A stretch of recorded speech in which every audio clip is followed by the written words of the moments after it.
여러분, 정말 엄청난 소식입니다. 국제 금융 시스템의 판이 완전히 뒤바뀔 수도 있는 충격적인 정황이 포착됐습니다. 전 세계 금융의 정점에 있는 국제통화기금, 바로 IMF가 리플의 XRP를 공식 준비 자산으로 고려하고 있다는 강력한 시그널이 나오고 있습니다. 만약 이게 현실이 된다면 우리가 알던 금융 시스템은 완전히 새로운 시대로 접어들게 되는 겁니다. 이게 왜 엄청난 일이냐면요, 단순한 뉴스가 아니라 말 그대로 패러다임의 전환이기 때문입니다. IMF가 최근 발표한 공식 연구 자료에서 XRP를 국경 간 결제 시스템의 현대화와 중앙은행 디지털 화폐, 즉 CBDC 프로젝트와의 통합을 위한 핵심 잠재력으로 공식적으로 지목했습니다. 이건 그냥 누군가의 의견이 아니라 IMF의 공식 리서치에서 나온 내용이라는 게 중요하죠. 사실 IMF는 지금 필사적입니다. 전 세계 189개 회원국들이 이 낡아빠진 금융 시스템을 대체할 핀테크와 블록체인 기술에 대해 어떻게 대응해야 하냐고 제발 가이드를 달라고 IMF에 요청하고 있거든요. IMF는 이미 암호화폐 자산, CBDC, 빅데이터, 인공지능 같은 기술들을 최우선 과제로 삼고 이 새로운 판을 주도하기 위해 움직이고 있었습니다. 그런데 여기서 정말 결정적인 연결고리가 나옵니다. IMF가 이 핀테크 혁신을 이끌기 위해 고위급 핀테크 자문그룹이라는 걸 만들었는데요. 여기에 누가 멤버로 들어가 있는지 아십니까? 바로 리플의 공동 창업자인 크리스 라슨입니다. 이건 단순한 로비나 미팅 수준이 아닙니다.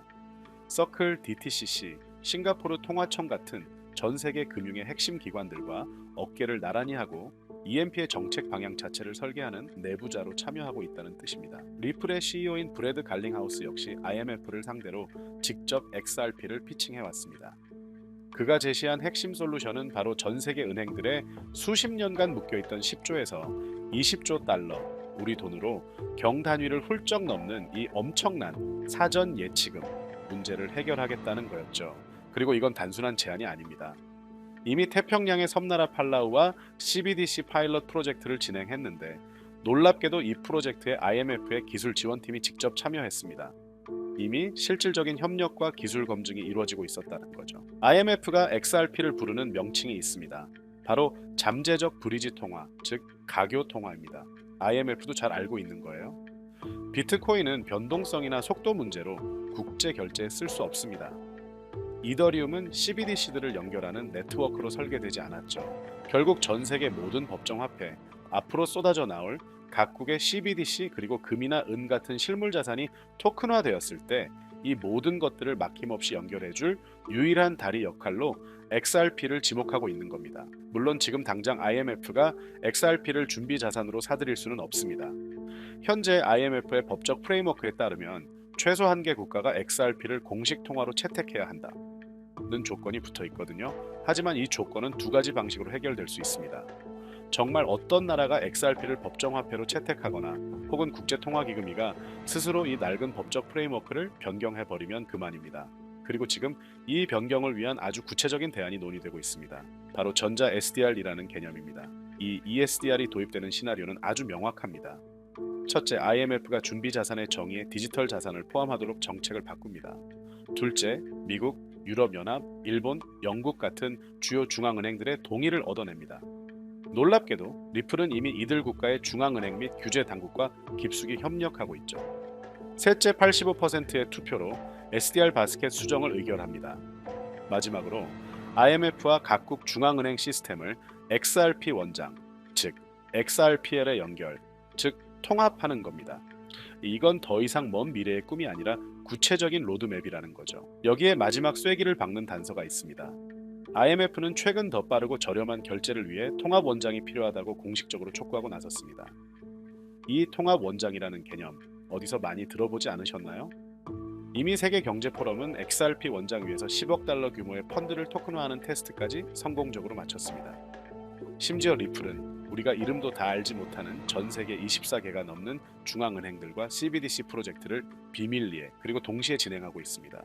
모든 조각들이 지금 단 하나의 그림을 향해 맞춰지고 있는 건데요. 전 세계 금융의 흐름을 바꾸는 거대한 음모, 그 중심에 리플이 있다는 사실을 알고 계셨나요? 여러분이 아는 리플은 진짜 리플이 아닙니다. 언론과 유튜버들이 앵무새처럼 떠드는 리플은 브릿지 통화다라는 말, 그건 빙산의 일각에 불과해요. 오늘 저는 그 수면 아래 감춰진 거대한 진실, 전 세계 단 1%의 금융 엘리트들이 왜 다른 모든 코인을 무시하고 리플을 선택할 수밖에 없었는지 그들의 설계도를 여러분께 최초로 공개하려고 합니다. 이 영상을 끝까지 보신다면 여러분은 더 이상 시장의 소음에 흔들리지 않는 확신을 갖게 될 겁니다. 요즘 이런 질문들이 유행처럼 번지고 있죠. 리플보다 빠른 코인도 많은데 아발란체나 솔라나 같은 걸 쓰면 안 되나? 이건 마치 왕이 있는데 왜 굳이 기사를 써야 하냐는 질문과 같아요. 본질을 전혀 이해하지 못하는 순진한 질문이죠. 여러분, 이건 기술 경쟁이 아닙니다.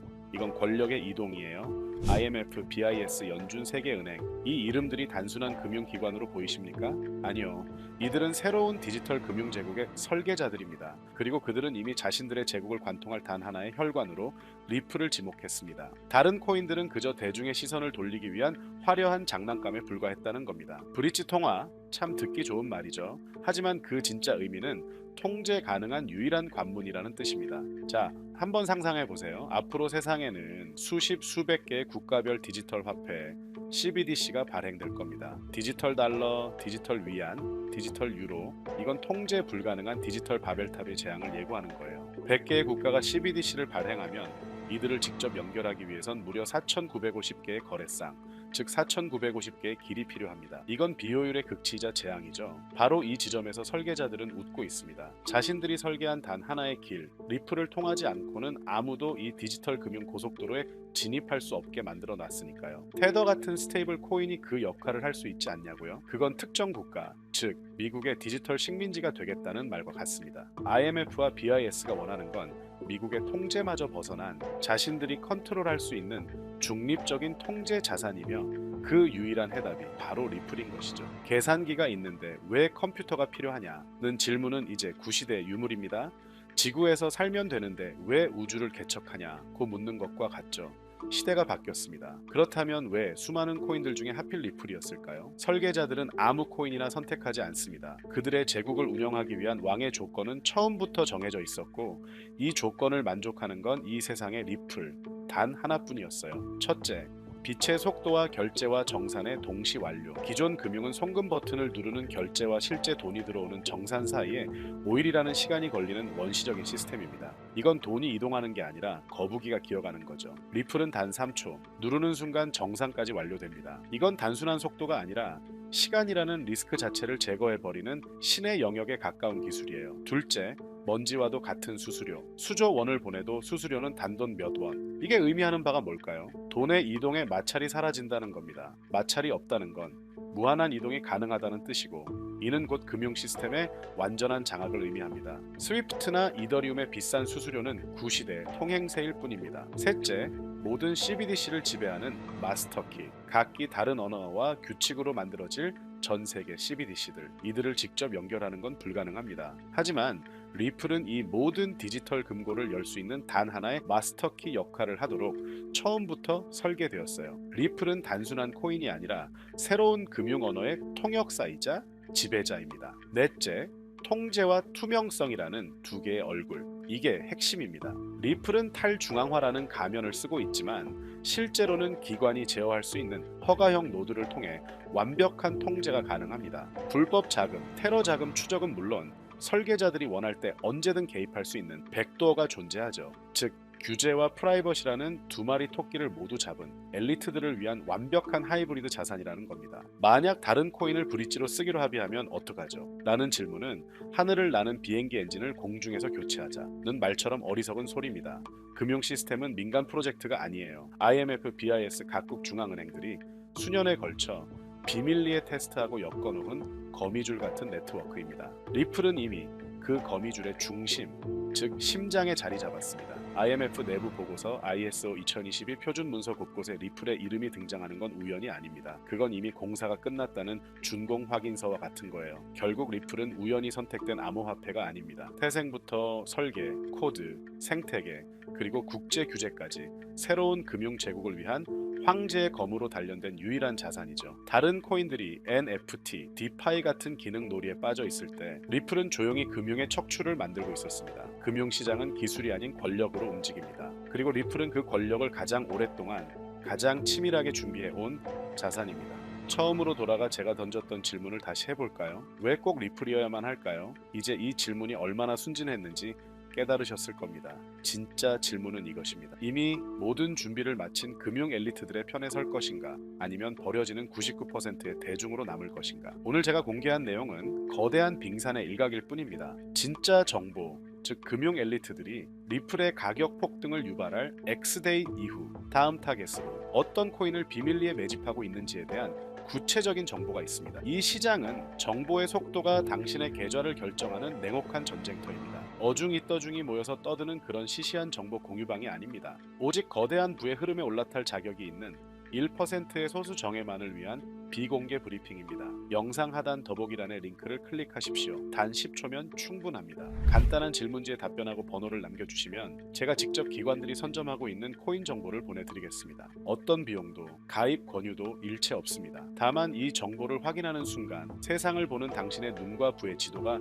완전히 바뀔 것이라 약속드립니다. 기회는 기다려주지 않습니다. 문이 어디에 있는지 아는 자만이 그 문을 열 수 있습니다. 당신의 선택이 당신의 미래를 결정할 겁니다.